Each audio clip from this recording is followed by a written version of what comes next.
These are some of the deadliest volcanoes on Earth that could spark a deadly major disaster. We have a few volcanoes erupting simultaneously. Just 2 days ago, Japan's Mount Ato volcano started an explosive eruption. We have Kilauea erupting, La Palma erupting, and various other volcanoes worldwide. Now, over the past few weeks, populations around the globe have been hit with fear after devastating seismic activity and, of course, all these volcanoes erupting. Southeast Asia was rocked by several earthquakes before they traveled east, increasing intensity with major tremors. And we have the volcanoes hitting Japan and Ecuador.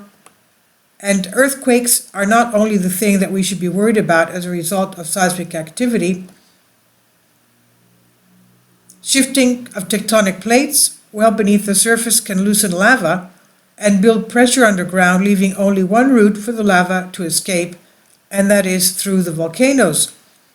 These are 5 volcanoes that can burst into life soon.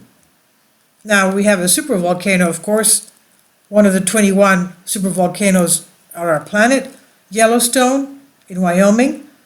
While the Yellowstone National Park in Wyoming is beautiful, with brightly colored sulfuric hot springs, an erupting geyser, and it packs a mighty punch. It has 60% of the world's geysers and over 10,000 hydrothermal areas. The Yellowstone caldera last erupted with a lava eruption 70,000 years ago, and it had 80 other eruptions since then, but a recent unexpected spike in seismic activity around the globe has unsettled nerves. Finally, support my Patreon account. The daily posts are 5 videos daily, and they are totally different from what I have on my YouTube channel. Thank you so much for your support and that you find all my content so interesting. You'll find the Patreon account details in the description box below. If the volcano were to erupt, it could cause global catastrophe, particularly in the US. It would instantaneously kill 87,000 people and make 2/3 of the country immediately uninhabitable because of the large spew of ash into the atmosphere, which would block out sunlight and directly affect life beneath it. Now, the massive eruption would be a staggering 2,000 times as powerful as the one from Washington Mount St. Helens in 1980 was, and deposited ash in 11 different states and 5 Canadian provinces. Then we have a supervolcano in North Korea, of all places, Mount Pektu. It once underwent one of the most devastating eruptions in history around 1,000 years ago, 946 AD. It erupted so powerfully that it formed a 5-kilometer caldera at its summit, and it produced enough ash that it even showered Japan, which was 1,100 kilometers away. And again, this volcano, which straddles the borders of North Korea and China, shows signs that it's active again. Scientists issued stark warnings saying that it needs to be monitored as a matter of urgency, claiming that the threat is very real.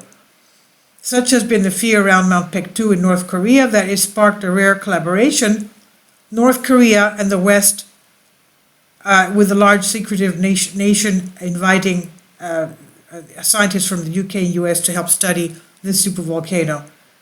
6 seismic stations that measure energy from nearby earthquakes to see how it affects the supervolcano Mount Pektu of North Korea.